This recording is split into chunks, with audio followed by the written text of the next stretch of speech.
Assalamualaikum warahmatullahi wabarakatuh. Saya Poppy Nurbaiti, mahasiswi dari Program Studi Pendidikan Sejarah Universitas Muhammadiyah Metro. Di sini saya dari kelompok 3 yang beranggotakan 3 orang, yaitu yang pertama saya sendiri Poppy Nurbaiti, dan yang kedua itu ada M. Faiz Akbar Jase, dan yang terakhir itu ada M. Panji Priambudi. Jadi di sini saya akan menjelaskan makalah yang berjudul unsur-unsur kepariwisataan. Baik, materi yang pertama itu akan disampaikan oleh saya sendiri, yaitu mengenai unsur-unsur kepariwisataan menurut satu tokoh, yaitu Yoti.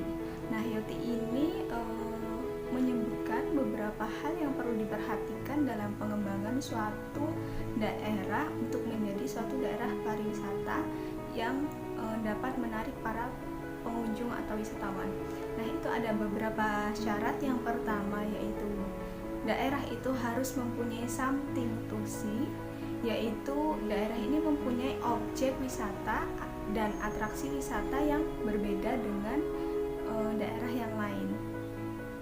Nah, ini dapat membuat wisatawan ini tertarik untuk mengunjungi daerah tersebut.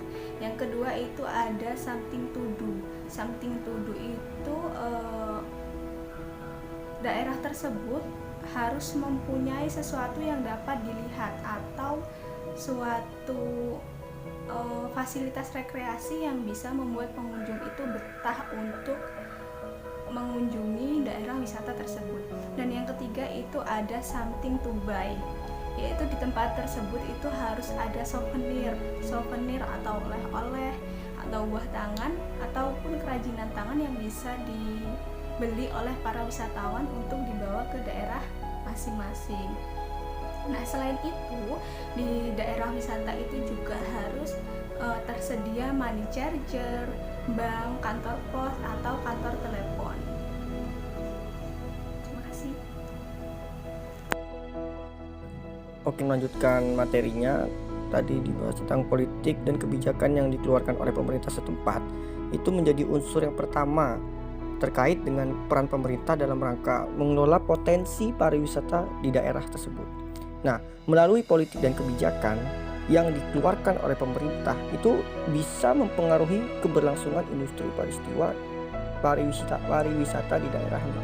Jadi peristiwa pemerintah dapat meningkatkan kualitas pariwisata di daerah itu atau justru menenggelamkan potensi pariwisata yang ada melalui kebijakannya.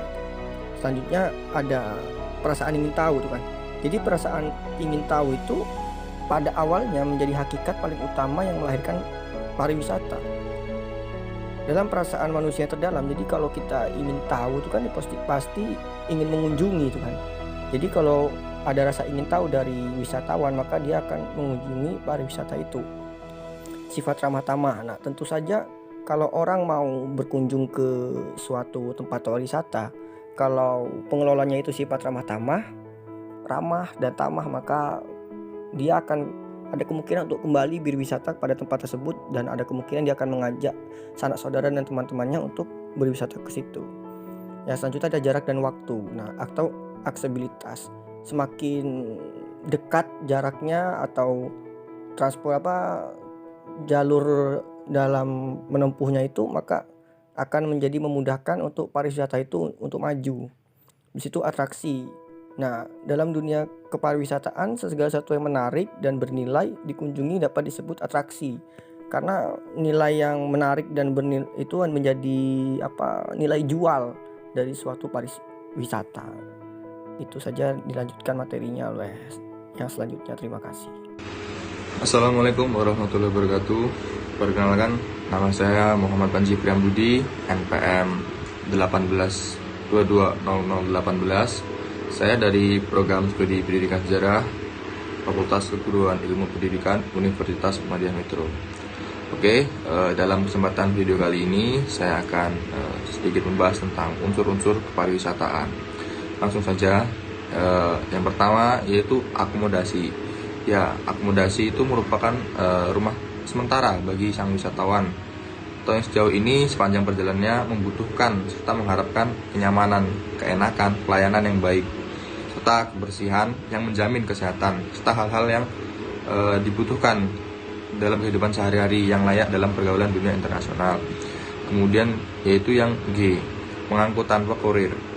Nah, faktor pengangkutan ini dalam dunia pariwisata itu sangat membutuhkan syarat-syarat tertentu, yang antara lain itu lalu lintasnya lancar, alat angkutannya cepat, disertai dengan syarat secukupnya dalam bahasa asing yang biasanya umum digunakan dalam pergaulan dunia internasional dalam pariwisata. Kemudian selanjutnya itu harga-harga. Nah, di tempat biasanya di negara-negara mana ada harga barang atau ongkos perjalanan yang lebih murah dan lebih baik, sudah tentu wisatawan akan positif memilihnya sebagai tujuan utamanya. Kemudian selanjutnya itu publisitas dan promosi.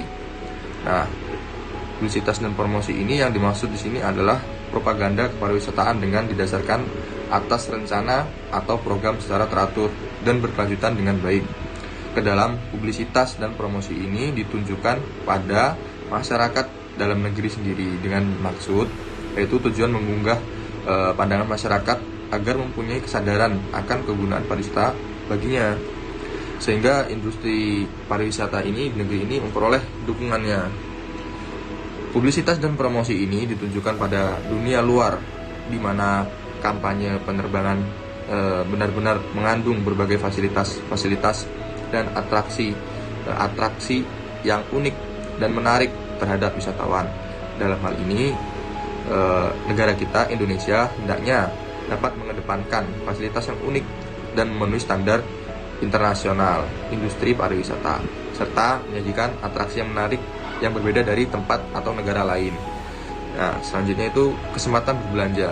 Nah, kesempatan berbelanja ini atau lazim pula dikatakan shopping adalah kesempatan untuk membeli barang atau oleh-oleh atau souvenir untuk dibawa pulang ke rumah atau ke negaranya. Nah, objek wisata itu harus memiliki 5 unsur yang penting dalam wisatawan agar dapat menikmati perjalanan wisatanya, yaitu yang satu, attractions, yaitu apa yang menjadi pusat dari suatu objek wisata dapat menarik wisatawan untuk berkunjung dan dapat diklarifikasikan dalam skala lokal, provinsi, wilayah, nasional, serta internasional. Dan pada dasarnya, wisatawan itu tertarik untuk mengunjungi suatu objek wisata karena terdapat ciri khas di tempat tersebut.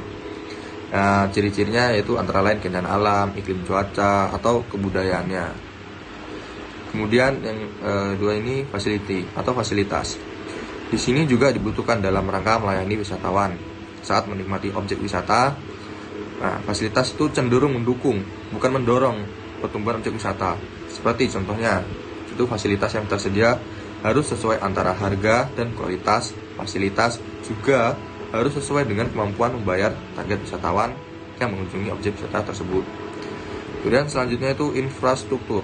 Nah, yang termasuk infrastruktur terpenting dalam pariwisata itu adalah sistem perairan, sumber listrik atau energi, kemudian jaringan sinyal atau jaringan komunikasi, sistem pembuangan sampah, jasa-jasa kesehatan, jalan atau transportasi. Nah, selain ketiga hal yang di atas itu, transportasi juga merupakan unsur penting yang harus ada di objek wisata.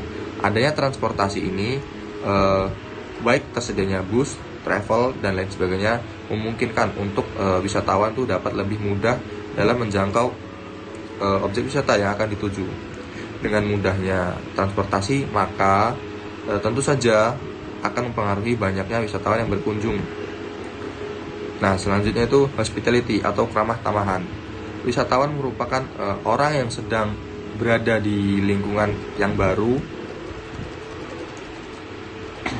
dan belum mereka kenal, maka sifat keramahan tamahan menjadi salah satu unsur yang terpenting dalam rangka membuat suatu objek wisata yang menarik bagi wisatawan. Nah, menurut Sondak pada tahun 2010 yang menjelaskan bahwa pada dasarnya terdapat 3 faktor yang penting dalam pengembangan pariwisata, yaitu yang pertama perbaikan infrastruktur, yang kedua perbaikan promosi, dan yang ketiga perbaikan keamanan. Mungkin cukup itu saja yang bisa dapat saya sampaikan dalam materi kali ini. Kurang lebihnya saya mohon maaf. Saya kembalikan. Saya akhiri. Wassalamualaikum warahmatullahi wabarakatuh.